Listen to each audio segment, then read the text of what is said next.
Dear President Halima Yaakob, dear Prime Minister Lee, please spare the life of Nagaenthran Dharmalingam, a young Malaysian man who has been on death row in Singapore for more than a decade.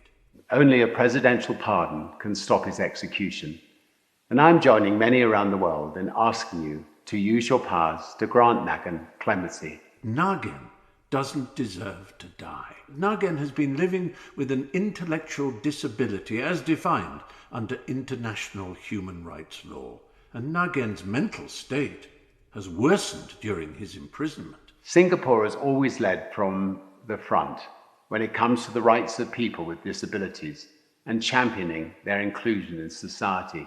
Nagaen's execution would cast a dark shadow on many of those commitments. That's a great risk to your country's reputation in the world, including its reputation in the world of business.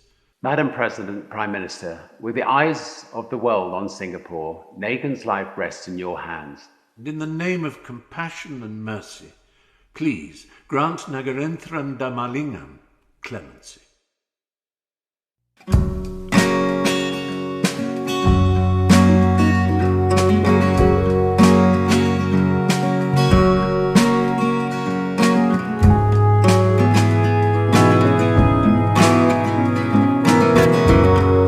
Singapore executes man on drugs charge, rejecting mental disability plea.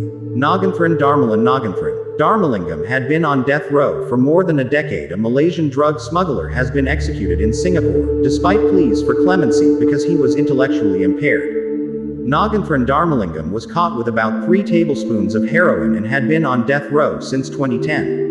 His case was highly controversial as he was assessed by a medical expert to have an IQ of 69, a level that indicates an intellectual disability. But the government said he clearly understood the nature of his acts. In an earlier statement, the government said they found he did not lose his sense of judgment of the rightness or wrongness of what he was doing.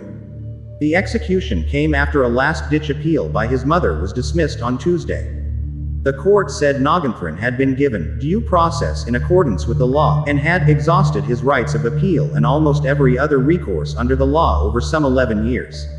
At the end of Tuesday's hearing, Nagaenthran and his family reached through a gap in a glass screen to grasp each other's hands tightly as they wept, according to a Reuters report. His cries of "Ma" could be heard in the courtroom. Singapore's government reacted angrily to his mother's appeal. A statement from the Attorney General's office said it was an unjustifiable attempt to delay the execution. Officials said they might even take action against those involved in preparing the application. Family praises man with low IQ set to be executed in 2009. Nagaenthran was caught crossing into Singapore from Malaysia with 43 grams (1.5 ounces) heroin strapped to his left thigh. Under Singapore's drug laws, which are among the toughest in the world, those caught carrying more than 15 grams of heroin are subject to the death penalty. During his trial, the 34-year-old initially said he was coerced into carrying the drugs, but later said he had committed the offense because he needed money. The court said his initial defense was fabricated. He was eventually sentenced to death by hanging. In 2015, he appealed to have his sentence commuted to life in prison on the basis that he suffered from an intellectual disability. His lawyers had argued that the execution of a mentally ill person is prohibited under international human rights law. But a court found that he was not intellectually disabled. A push for presidential clemency was also rejected last year. The Court of Appeal found that this was the working of a criminal mind, weighing the risks and countervailing benefits associated with the criminal conduct in question, said Singapore's Ministry of Home Affairs in an earlier statement.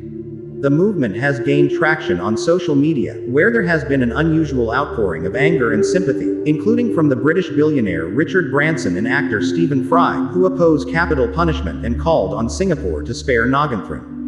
Thousands had also signed a petition, arguing that the execution of a mentally ill person is prohibited under international human rights law. On Tuesday, rights group Reprieve called him the victim of a tragic miscarriage of justice. Nagaen's last days were spent, like much of the last decade, in the tortuous isolation of solitary confinement, said Reprieve's director Maya Foa. Our thoughts are with Nagaen's family, who never stopped fighting for him. Their pain is unimaginable. Singaporean anti-death penalty activist Kirsten Han also released a photo of Nagaenthran on Wednesday, which pictured him reportedly wearing his favorite outfit.